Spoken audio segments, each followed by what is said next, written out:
사사기 6장 11절부터 18절의 말씀입니다. 우리 함께 봉독하겠습니다. 여호와의 사자가 아비에셀 사람 요아스에게 속한 오브라에 이르러 상수리 나무 아래에 앉으니라. 마침 요아스의 아들 기드온이 미디안 사람에게 알리지 아니하려 하여 밀을 포도주의 틀에서 타작하더니 여호와의 사자가 기드온에게 나타나 이르되 큰 용사여 여호와께서 너와 함께 계시도다 하매 기드온이 그에게 대답하되 오 나의 주여 여호와께서 우리와 함께 계시니 어찌하여 이 모든 일이 우리에게 일어났나이까. 또 우리 조상들이 일찍이 우리에게 이르기를 여호와께서 우리를 애굽에서 올라오게 하신 것이 아니냐 한 그 모든 이적이 어디 있나이까. 이제 여호와께서 우리를 버리사 미디안의 손에 우리를 넘겨주셨나이다 하니 여호와께서 그를 향하여 이르시되 너는 가서 이 너의 힘으로 이스라엘을 미디안의 손에서 구원하라. 내가 너를 보낸 것이 아니냐 하시니라. 그러나 기드온이 그에게 대답하되 오 주여 내가 무엇으로 이스라엘을 구원하리이까. 보소서 나의 집은 므낫세 중에 극히 약하고 나는 내 아버지 집에서 가장 작은 자니이다 하니 여호와께서 그에게 이르시되 내가 반드시 너와 함께하리니 내가 미디안 사람 치기를 한 사람을 치듯 하리라 하시니라. 기드온이 그에게 대답하되 만일 내가 주께 은혜를 얻었사오면 나와 말씀하신 이가 주 되시는 표징을 내게 보이소서.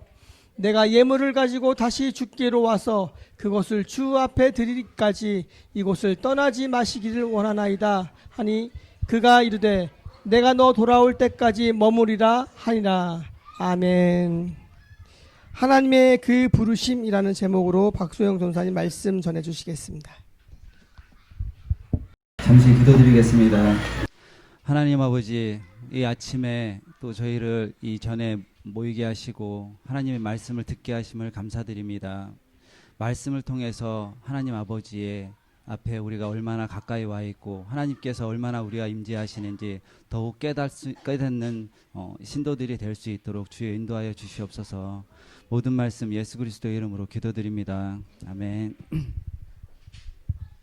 제가 이제 거의 한 달에 한 번씩 하다가 이제 2달을 쉬었다가 목사님한테 이제 책망 아닌 책망을 듣고 예, 어쨌든 예. 그래서 이제 제가 이제 그 나름 이제 한 달에 한 번 하는 설교에서를 통해서 저도 이제 나름대로 시리즈로 설교를 하고 있거든요. 그러니까 그 강해 설교는 아니지만 교리를 중심으로 해서 시리즈로 설교를 하고 있으니까 혹시 이제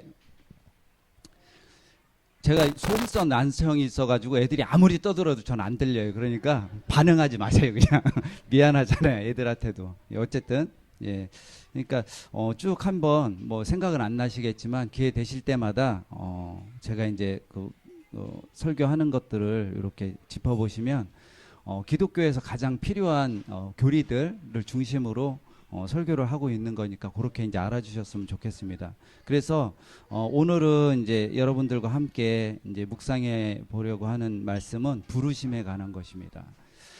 대부분의 경우 우리가 이제 오해하고 있는 것들이 있는데 하나님은 우리를 어떤 때 부르실까요? 어떠한 상태에 있을 때? 왜 부르실까요? 우리의 상태는 하나님은 전혀 고려하지 않으세요. 단지 하나님의 상태가 중요한 거예요. 하나님이 우리를 부르실 때에는 그 부르신다라는 뭐 행위 안에 우리를 이미 준비시켰다라는 이게 있어요. 전제가 있어요. 부르신다라는 건 소명이라는 거는 부를 소자에다가 이제 우리 명령하는 그 일을 하는 거잖아요. 그래서 하나님이 부르시는 거잖아요. 소명이. 하나님이 우리를 부르셨을 때에는 우리가 그 일을 감당할 수 있기 때문에 부르시는데 우리를 준비시키지 않으셨는데 하나님이 우리를 부르셨겠습니까? 그 자체가 되게 사기거든요. 하나님 한 번도 우리가 준비되어 있지 않았는데 하나님이 우리를 준비시키지 않으셨는데 우리를 부르실 리가 없어요. 근데 여전히 우리는 두려워요. 하나님이 부르시는 것에 대해서 되게 두려워해요. 그리고 실제로 그러다 보니까 하나님을 섬기는 우리들이 하나님의 말씀을 따르지 않고 그 외의 것들을 따르는 경우가 되게 많아요. 오늘 이 본문에 나와 있는 이스라엘 민족들도 과연 이스라엘 민족들이 여호와 하나님을 모르시고 여호와 하나님을 섬기지 않았을까요? 여호와의 하나님의 단이 있어요. 근데 그 옆에 아세라의 신상이 또 따로 있는 거예요. 놀랍게도 출애굽 이후에 그 수년을 지나는 동안에 이스라엘 민족들이 끝까지 버리지 못한 게 뭐냐면 여호와의 신단 옆에 그 이단신 그 이방신들을 꼭 데리고 다녔다는 거예요. 무슨 얘기냐면 여호와 하나님께 비를 것이 따로 있고 이방신에게 비를 것이 따로 있다라는 그 생각이 이스라엘 민족들에게도 여전히 있었다라는 거예요. 그러면 지금 우리 이제 대한민국에 살고 기독교인으로 살고 있는 우리를 봤을 때 우리를 돌아보세요. 과연 우리는 여호와의 하나님의 말씀만 믿고 살아가고 있습니까? 그렇지 않죠. 그럴 수는 사실 없을 수도 있어요. 근데 사실 그것을 인정하는 순간에 우리는 이미 여호와의 말씀을 떠나서 사는 여호와의 백성이긴 하지만 여호와의 말씀을 떠나서 사는 그런 되게 모순된 삶을 살 수밖에 없어요. 제가 이상하게 이게 뭐 이렇게 딱 들으면 이게 뭐 그걸 갖다 주면 이렇게 딱 이렇게 쪼물락쪼물락 해가지고 이렇게 뱉어내는 기술이 있어요. 그러다 보니까 한 번은 이제 우리 그 교회 이제 그 자매 중에 한 친구가 이제 뭐 경제적인 그런 어떤 활동에 대해서 배우고 싶어가지고 이제 주식을 한번 해보겠다는 거예요. 그래서 저한테 이제 주식을 왜 해야 되는지서부터 해가지고 이제 기본적인 얘기를 좀 해달라고 하더라. 교회 전도사한테 그런 걸 물어보네. 그래서 제가 또 이제 기독약으로 주워 들은 걸로 어떤 주식 투자에 대한 이야기를 좀 해주고 그리고 이제 그러고 났더니 그럼 지가 알아서 해야 되는데 찝어달라는 거예요. 종목 좀 찝어달래요. 그래가지고 종목을 찝어주기 전에 일단은 그 뭐 주식 요새는 이제 모바일로 많이 하니까 주식의 어떤 모바일 투자를 어떻게 하고 이런 것들에 대해서 이제 우리 이미란 집사님한테 또 이제 협조를 구해가지고 기본 또 트레이닝을 또 한번 시키고 그리고 그다음에 종목을 일곱 개를 찍어줬어요. 저도 이제 기동량으로 들어가지고. 근데 그 7개가 심한 거는 200배, 200% 수익이 난 거예요. 다 올랐어. 7개가 찍었는데. 그래서 28만 원 하던 주식이 38만 원, 39만 원까지 가고 그리고 이제 주식 시장에서 주로 얘기하는 동전주라는 게 있어요. 290원대에 팔리는 그 동전주가 석 달 만에 710원까지 올라간 거예요. 2배, 200% 수익이 난 거지. 그리고 어쨌든 다 찍었는데 그게 그냥 막 어마어마했어요. 근데 다 사지는 않았더라고요. 믿음이 부족했나 봐. 어쨌든 예. 근데 제가 드리고 싶은 말씀은 제가 아직도 24평 그것도 이제 뭐 이 요지부동의 그 아파트가 절대 뛰지 않고 구매하는 즉시 이 그 마이너스 피를 띈다는 대덕구 신탄진에서 이제 아파트를 그것도 뭐 제 돈으로 사는 것도 아니고 그 와중에 또 거기 또 대출을 껴서 제가 살고 있어요. 왜 저는 그렇게 살고 있을까요? 왜 저는? 제가 양보하지 않는 것 딱 2가지가 있어요. 나는 하나님의 백성이니까 양보하지 않는 것 딱 2가지가 있어요. 첫 번째 하나는 제가 운전면허증이 아직도 없잖아요. 제가 28살 때까지는 운전면허증이 있어가지고 제가 장난이 아니에요. 오죽하면 벌점이 쌓여가지고 나도 모르게 별점이 쌓여가지고 면허 정지를 받아가지고 그 정지받은 상태에서 운전을 하다가 이제 검문이 들어와서 제가 뺑소니를 쳤다가 도둑이 지발절여서 뺑소니를 쳤다가 걸려가지고 면허가 취소가 됐어요. 근데 그 무렵에 이제 제가 이제 갑자기 환경운동을 해야 되겠다라는 생각이 들어가지고 모 단체에 들어갔는데 거기서 이제 그 환경운동 하는 분들이 그 한 10명 이제 그 대학생들부터 해가지고 이제 직장인들까지 10명이 서원을 한 거예요. 이 땅에 우리나라에 자동차 100만 대가 증가할 때마다 어떤 것들을 자연의 환경에 어떤 것들을 우리는 잃을 수밖에 없다라는 그런 것들을 공부하고 난 다음에 우리가 그 안에서 이제 약속을 했어요. 적어도 우리 10몇 명만은 운전면허증을 따지 말자고. 제가 운전면허 가진 사람분들을 경멸하진 않아요. 근데 적어도 우리가 할 수 있는 것들이 있지 않느냐 뭐 이래가지고 했는데 결과적으로 보면 그 누님 한 분하고 저만 면허증이었고 다른 분들은 다 따가지고 지금 막 외제차도 끌고 다니고 하시고 그러시더라고요. 그렇지만 경멸하진 않아요. 예, 어쨌든 그거 하나. 지금도 집사람이 왜 자꾸 내가 운전을 해야 되냐 뭐 이렇게 얘기를 하는데 제가 기도를 했어요. 배우자를 놓고 기도할 때 운전 잘하는 배우자. 그것도 진짜 기도 제목에 있었어요. 우리 집사람이 운전을 아유 어마어마하게 잘해요. 자기가 사고 낸 적이 없어요. 와서 이렇게 받을지언정. 어쨌든 되게 베스트 드라이버. 예. 뭐 이게 뭐 보험 그거에 뭐 자기가 이렇게 해가지고 이렇게 근거는 하나도 없어. 뭐 어쨌든 어쨌든 기도에 뭐 응답 우리 집사람 운전 베스트 드라이버. 예. 어쨌든 그랬어요. 그리고 또 하나는 뭐냐면 절대로 저는 불로소득을 얻지 않겠다라는 게 제 다짐이었어요. 그 주식 투자도 불로소득이죠. 부동산 투자도 불로소득이죠. 불로소득이 나쁘다라는 게 아니에요. 물론 신앙적으로 깊이 들어가면 나쁘다고 할 수도 있어요. 왜냐하면 이 안에 있는 총량, 그 어떤 그 자본의 총량이 골고루 나눠지는 게 아니라 좀 머리 나쁜 그 주식 투자하는 사람의 돈이 조금 영민한 쪽으로 흘러가든지 아니면 조직적이고 대량의 그 어떤 그 막대한 돈을 추대하는 뭐 기관으로 흘러가든지 그래서 뺏기는 개미들이 엄청나게 많아요. 생각보다 우리가 상상하는 것 이상이거든요. 결과적으로 보면 그 메커니즘을 보면은 남의 그 어리석고 나약한 사람들의 돈을 뺏어서 내 통장의 잔고를 높이는 게 그게 주식 투자예요. 쉽게 뭐 말하면. 그러니까 제가 부정적으로 얘기하는 거 아니에요. 물어보면 제가 아는 선에서는 말씀을 드린다니까요. 그래도 나는 하지 말자 뭐 이런 게 있어요. 제 나름대로. 왜냐하면 나는 신자니까. 그러니까 당신들도 하지 마. 이 얘기 아니에요. 저는 그렇단 말이에요. 저는. 예, 지금 제가 이 말씀을 왜 드리냐면 기도원의 상태를 보면 요 이제 이 기도원이 이제 그 있는 요 시기가 이제 이런 시기잖아요. 하나님이 평안을 주세요. 그러면 얘네들이 이 이스라엘 민족들이 이상하게 또 죄를 져요. 그러고 나면 막 이렇게 뭐 죄 때문에 이제 벌을 받겠죠. 그러면은 못 살겠다고 부르짖어요. 그럼 하나님이 다시 저기 꺼내 주세요. 그 죄에서 그 벌에서 꺼내 주세요. 그러고 나면 다시 평안이 와요. 그다음에 또 어떻게 되죠? 또 죄를 지죠. 이게 계속 악순환 되는 거잖아요. 사사기가 그 얘기잖아요. 꺾어졌을 때 하나님이 사사를 보내서 끌어주시고 꺾어졌을 때 끌어주시고 이 얘기란 말이에요.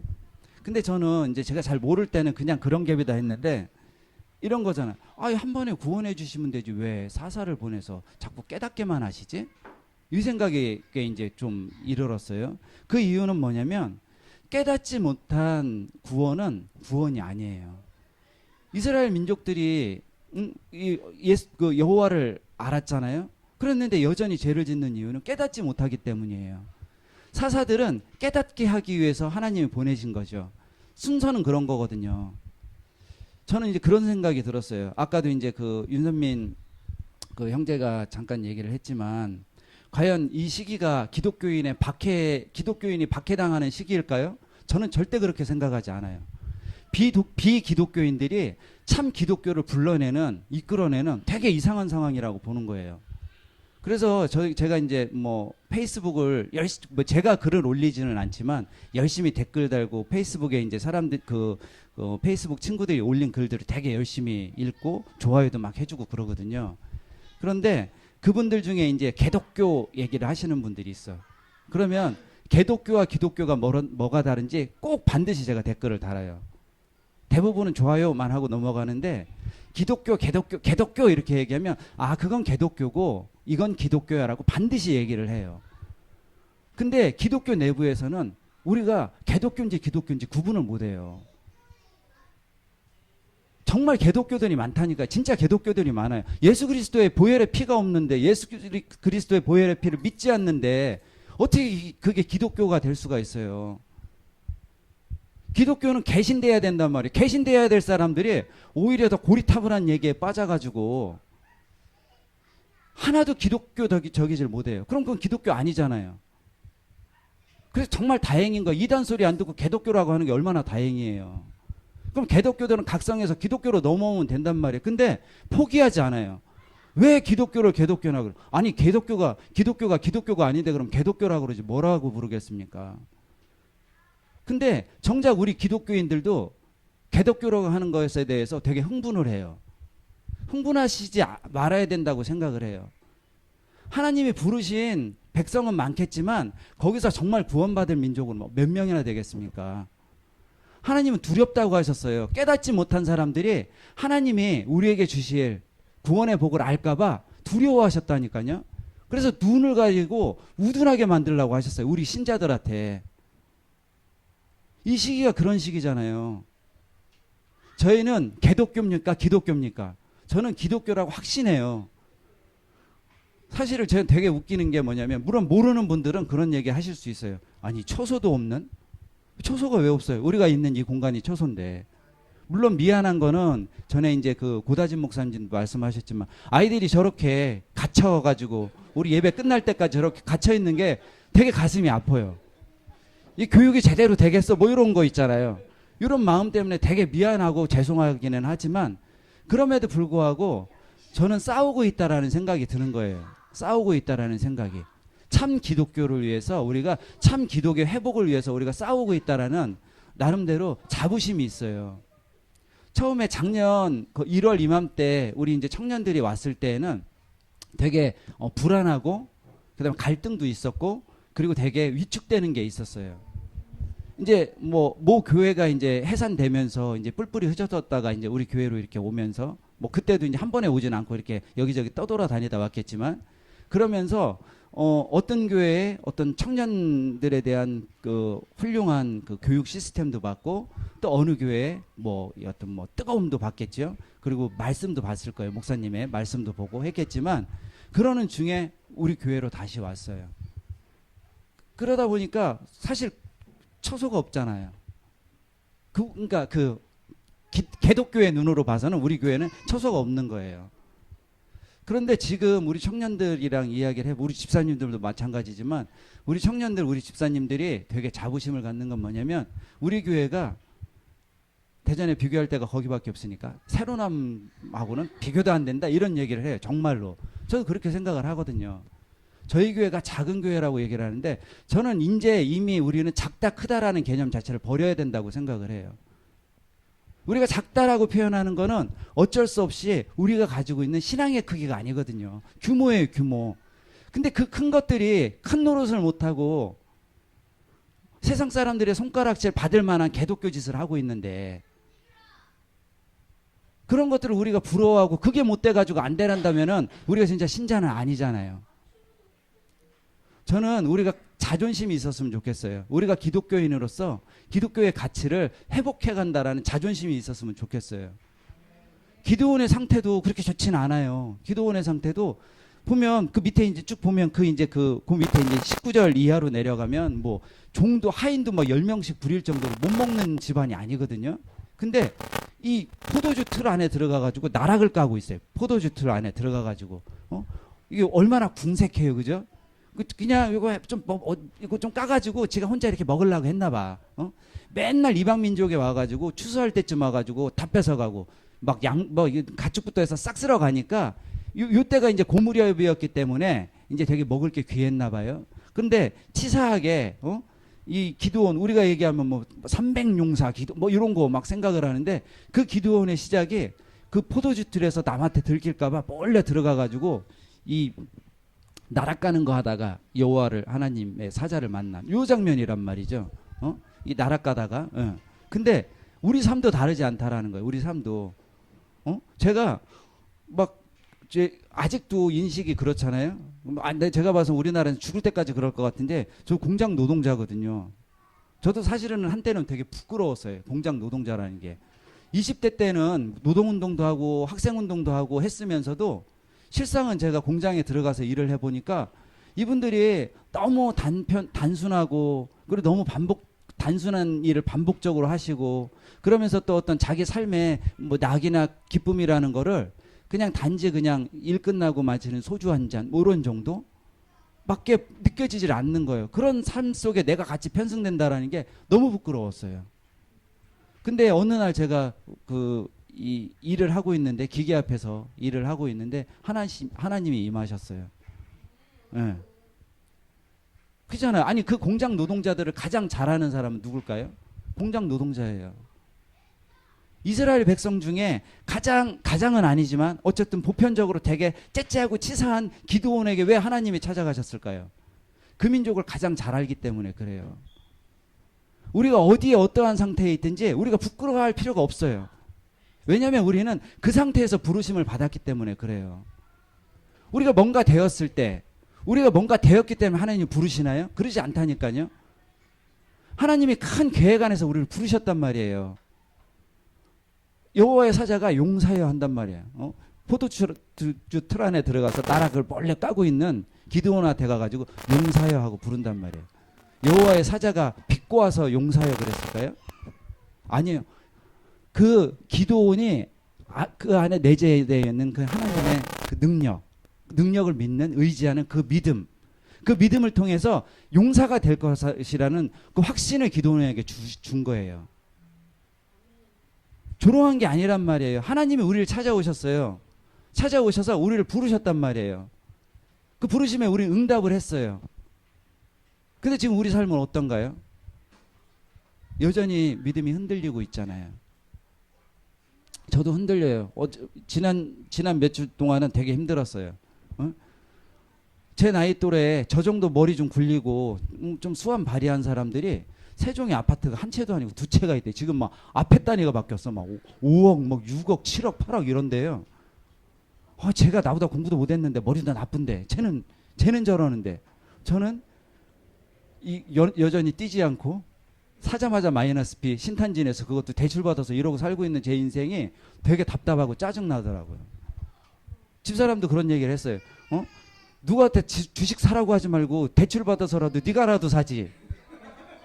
하나님의 음성인가? 뭐 이렇게 생각한 적도 있었어요. 근데 그게 저는 저에게 마지막 자존심인 것 같아요. 그게 제 마지막 자존심은 그래도 그러지 말아야지. 그리고 실제로 경제학을 전공하신 분들은 아시겠지만 이 자본주의 국가에서 자본주의 사회에서 3, 40대 40대도까지도 아니고 3, 40대까지도 20대, 30대, 40대들이 불로소득에 눈 떠서 거기에 열광하는 그 사회, 그 자본주의 국가는 절대로 건강하지 못하고 건강하지 못한 자본주의로 흘러서 거긴 그 나라는 결국은 망할 수밖에 없어요. 그 자본주의 국가는. 그래서 저는 하나님이 저에게 주신 이 마음이 틀리지 않았다라는 확신이 있고요. 그래서 그 기도를 저는 20대 때부터 했어요. 저는 어차피 저는 불로소득에는 관심이 없고 불로소득을 하지 않을 계획이니까 하나님 저에게 근로소득을 오래 할 수 있게 해주세요. 이렇게 기도를 했어요. 얼마나 미련한 짓이에요 이게. 그래서 일을 오래 하고 있어요 제가. 그러다 보니까 이상하게 퇴직 후에도 이 퇴직 후에도 세상에 나가서 근로를 하는 것에 대한 두려움이 없어요. 그렇게 하나님이 저를 계속 붙들어 가신다라는 생각이 들어요. 그 누구보다 목돈 못 벌어요. 꽁돈 없어요. 대박? 제 인생의 대박은 없어요. 왜냐하면 저는 하나님이 부르신 하나님의 성도니까. 성도의 삶은 그러야 되지 않을까라는 생각이 들어요. 물론 주식 투자해가지고 돈 버시는 분 그것도 하나님의 복입니다.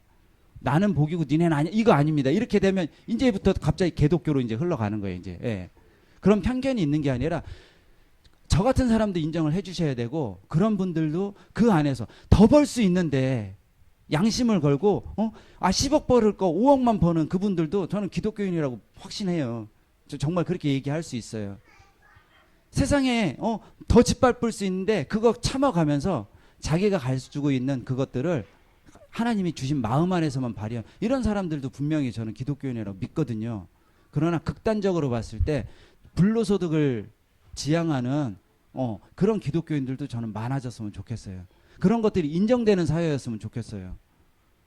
근데 여전히 주변에 이제 몇 안 되는 알고 지내는 목사님, 전도사님들이 저한테 또 찾아와가지고 집사님, 전도사님 중에서도 또 저한테 어디 투자하면 되냐고 그 얘기를 또 하시더라고요. 이상하게 전혀 그 연결고리가 없는데 우리 교회 제가 이야기했던 주식 이야기했던 자매랑 연결고리가 없는데 어떻게 들고 막 그 소문이 거기까지 가가지고 막 저한테 그런 얘기를 막 해요. 그렇지만 저는 죽을 때까지 불로소득을 하지 않겠다라는 게 제 나름대로 확신이에요. 거기에 하나님이 부르셨다라는 믿음이 있거든요. 이 말씀을 드리면서 이제 그 창세기의 야곱과 기드온이 되게 같다라는 생각이 들었어요. 28장에 보면 야곱이 이제 형을 피해 가지고 이제 그 나반의 집으로 이제 피신하는 그 과정이 28장에 나오고 거기서 이제 진짜 먹을 것도 없고 제대로 이렇게 뭐 이슬을 피해서 잘 곳도 없어서 거기서 이제 한켠에 이렇게 돌베개를 비고 자잖아요. 근데 희한하게 그 궁색 맞고 사실 이게 상상하기가 힘들 정도로 궁색 만드는 상황인 거예요. 그리고 그때 그 야곱의 나이를 추측하면 몇 살 정도였을까요? 우리는 그냥 흔하게 그래 젊어서 고생은 사서도 하니까 라고 생각해서 20대 정도로 생각하거나 뭐 30대 뭐 초중반 많아야 이 정도 아니야 그랬는데 최소 40대에서 60대 나이였대요. 그 최소 40에서 60세 나이에 야곱이 그 장자권까지 내가 이렇게 뺏기까지 했는데 그랬는데 그 친구가 형의 그걸 피해 가지고 라반의 집으로 도망가는 그 시기였단 말이에요. 근데 하나님 거기에 여호와의 사자가 거기에 나타나는 거 희한하게. 희한하게.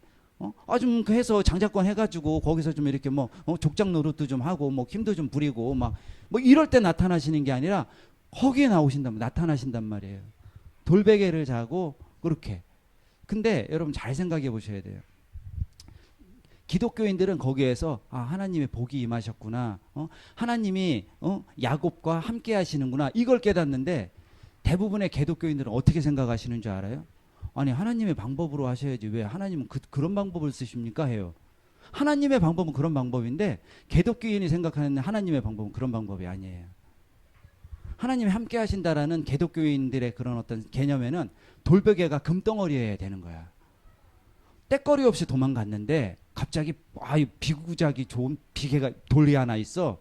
그래서 자고 일어났더니 그게 금덩어리가 돼가지고 야곱의 인생이 역전됐어. 뭐 이런 걸 원한단 말이에요. 하나님은 그러지 않으신다니까요. 그리고 더 저기한 거는 라반의 집으로 갔다가 다시 집으로 복귀할 때까지 몇 년이 걸렸을까요? 20년 걸렸어요. 20년. 20년 걸렸다니까요. 야곱이 하나님과 내가 함께 하고 있군요. 하나님이 함께 하시는군요.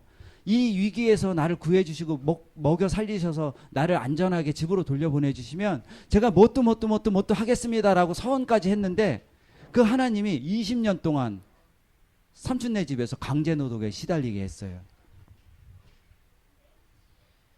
근데 여기서 우리가 깨달아야 될 거는 뭐냐면 하나님이 완성형의 인간에게 임하시지 않고 하나님의 역사를 함께 하실 그런 어떤 미완성형의 인간들에게 찾아오신다라는 거예요. 그 완성해 가는 길에 우리가 얼마나 묵묵히 하나님을 의지하고 그 임재에 의지해서 우리의 나약함을 버리고 하나님의 계획대로 그 하나님의 계획 안에서 순종하는지 그걸 보신다라는 확신이 있습니다. 그게 신자의 삶인 것 같아요. 위기도 많고 그리고 우리를 흔들어대는 그런 어떤 유혹들도 많아요. 우리는 정말 병신 같은 것들이에요. 죄송합니다. 근데 우리는 정말 병신 같은 것들이에요. 세상 사람들한테 이용당하고 그렇게 친절하게 대했는데 그 친절한 사람이 제일 먼저 와가지고 옆구리 푹 찌르고 안 좋은 걸로. 그게 기독교인의 삶이에요. 찔리면 또 찔리고 찔리면 또 찔리고. 진짜 세상적으로 바보라서가 아니라 하나님이 우리에게 주신 그 부름 때문에 하나님이 우리와 함께 하시기 때문에 우리가 세상적인 것들에 대해서는 계속 속아서 넘기고 속아서 읽고 하겠지만은 그러나 꼭 지켜야 될 거 한 가지는 하나님이 우리와 함께 하신다라는 거. 하나님이 우리를 부르셨다라는 거. 끝끝내 우리가 하나님과 함께해서 그 나라에 함께 들어가겠다라는 그 어떤 그런 확신, 그런 어떤 욕심 이런 것들은 있어야 된다고 생각을 해요. 지금 우리 꼴이 말이 아닐 수 있어요. 그러잖아요. 20대 때는 뭘 해야 되고 30대 때는 뭐 그래도 좀 이렇게 차를 또 한 대 있다가 40대 되면은 그래도 한 30평대 아파트에 뭐 플러스 뭐 이 프리미엄이 붙을 만한 피가 붙을 만한 그런 지대 뭐 있어야 되고 뭐 50대 때는 뭐 장자 소리 들어가지고 세상적으로 좀 어깨도 좀 피고 하나님은 그거 원하지 않으신다니까요. 그렇게 되면 하나님께 의지할게요. 하나님께 나아갈게요. 하나님께 뭐 드릴게요. 이거 하는 순간 우리 다 기독교예요. 이게 속히 회개하셔야 돼요.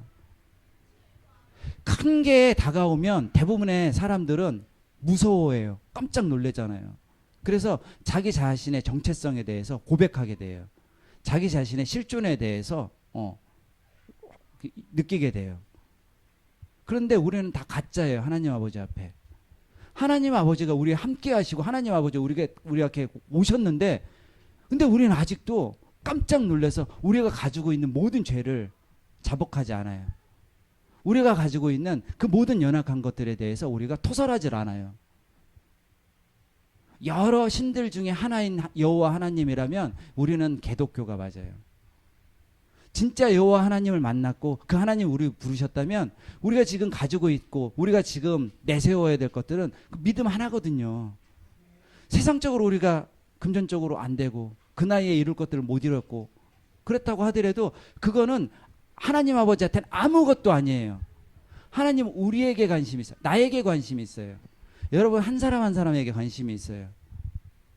여러분들이 가지고 있는 세상적 지위, 자산, 뭐 그런 거 하나님 별로 중요하게 생각 안 하세요. 근데 자꾸 우리는 세상적으로 그걸 막 비교를 해 나간단 말이에요. 그래서 우리가 힘들어요. 하나님 그거 전혀 관심 없으세요. 하나님은 우리가 서 있는 가장 나약한 그 순간에 우리를 부르세요. 그리고 하나님 우리에게 말씀하세요. 너와 함께 하겠다고. 그 음성에 우리가 의지하면 없던 힘이 생긴다니까요. 우리가 몰랐던 힘이 생겨요. 우리가 몰랐던 힘들이 인식되게 돼요. 그때부터 하나님의 일을 하기 시작하는 거예요. 그 일은 대박 나는 게 아니에요. 그 부르심을 통해서도 야곱처럼 20년 동안 막노동, 그 노동력을 착취되는 그 상황에서도 하나님의 말씀을 의지해서 끝까지 견뎌내는 것. 그게 비로소 신자로서 한 걸음 내딛는 시작이라고 생각을 해요. 저도 뭐 어쨌든 부사역자이기는 하지만 그래도 꽤 오래 목회를 하기도 그렇지만 하여튼 사역자 생활을 했어요. 근데 저는 20년, 25년 제가 사역 경력을 자랑하지 않아요. 그 자체가 되게 부끄러워요, 사실은. 저는 너는 사역 경력이 몇 년이야? 그러면 저는 이제 1년, 그리고 오늘 몇 월이죠? 8월? 그러면 1년 8개월이라고 얘기해요. 이 공동체에 들어와서 참 기독교가 가야 될 그 방향에 함께 편승한, 그리고 그 방향을 길을 찾아가겠다고 모인 이 공동체의 시작이 저의 사역의 시작이라고 저는 믿습니다. 그래서 1년 8개월밖에 안 됐지만 너무 자부심이 너무 넘쳐요. 그 25년 잘못된 사역생활, 뭐 그렇다고 후회하는 건 아니에요. 그게 축적됐기 때문에 지금의 그런 어떤 참 기독교에 대한 그런 어떤 생각들, 하여튼 확신들이 하나님 아버지께 저에게 주실 수 있었으니까. 예. 여러분들도 언제 이 공동체에 함께 하셨을지 모르겠지만 그 함께 하신 이 순간부터 자부심을 가지셨으면 좋겠어요. 그리고 세상에 그 무엇과 자신을 비교하지 말고 하나님이 나를 부르셨다라는 그 소명 하나만 붙들고 나가는, 기도원보다는 우리가 낫잖아요. 그죠? 우린 나락은 안 까잖아요. 그죠? 예? 기도원보다는 우리가 나은 것 같아요. 그 확신 하나 붙들고 나가는 우리 평안의 교회 우리 형제 자매들 다 되었으면 좋겠습니다. 기도하겠습니다.